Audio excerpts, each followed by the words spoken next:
Panahon na naman ng tag-init. And syempre, katambal na ng tag-init ang panahon din ng tagmangga. Kaya today, para mapawi ang init ninyo, ay gagawa naman tayo ng mango graham ice cream na nasa cup. Yes guys, nilagay ko na yan sa cup para kung sakaling maisipan mong inegosyo ito, ay may idea ka na kung papaano. Kayo na lang po ang bahala sa costing at kung magkano ninyo ito ibibenta. Dito nga po ay may binili tayong mga hinog na mangga. More than half kilo po itong nabili natin at nasa 60 pesos po ang kalahating kilo nito ngayon sa amin. Medyo mahal pa, kaya kalahating kilo lang muna yung binili ko. Bali, pipisnihan ko lang po pala dyan yung mga mangga, then saka ko yan hihiwain ng pa-cubes-cubes tulad ng nasa video. Yung matitirang buto niyan, syempre kay Ate Lenlin nyo naman yan, para naman kahit papaano makatikim ako kahit konti lang. Pero kung ininegosyo nyo naman yan guys, mas mainam na kunan nyo na din po ng laman-laman yung mga buto ng mangga. Sayang din naman po kasi yan. After nating makuha ang laman nitong mga mangga, ay isi-set aside muna natin yan at gagawa naman tayo ng ice cream mixture nito. Dito po ay gagamit lang tayo ng dalawang all-purpose cream. Yung brand na pinili ko po dyan is yung mumurahin lang.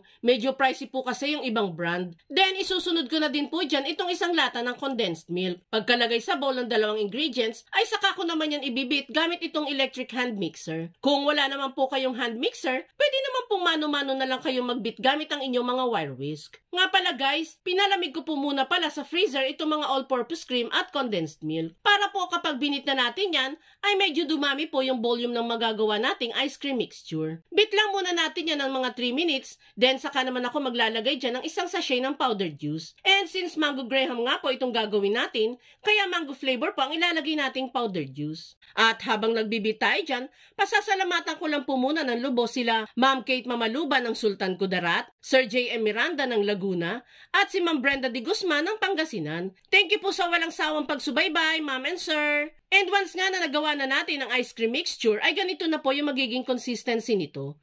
Medyo thick at very smooth ang pagkakagawa natin. Next na ipaprocess natin ay itong graham crackers. Bali, dudurugin ko lang naman po itong isang pack ng graham cracker, guys. Pero hindi naman po yung tipong durug na talaga. Mas maganda kung may makakain pa din tayong buo-buo dito sa ice cream.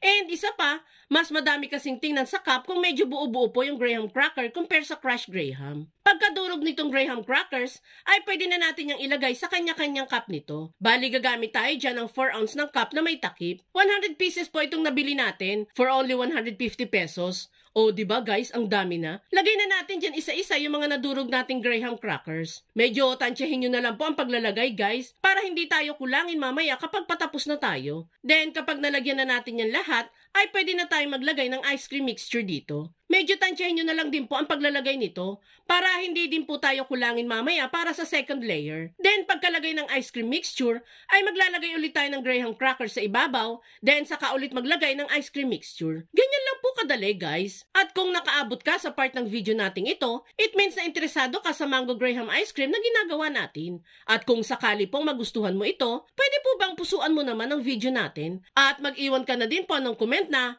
"Wow! Super yummy ice cream!" Maraming salamat po! And once nga na nakapag second layer na tayo dito, ay medyo napuno na din yung cup na pinaglalagyan natin. And for final touch, ay ilalagay na natin sa ibabaw yung hiniwa-hiwa nating hinog na mangga.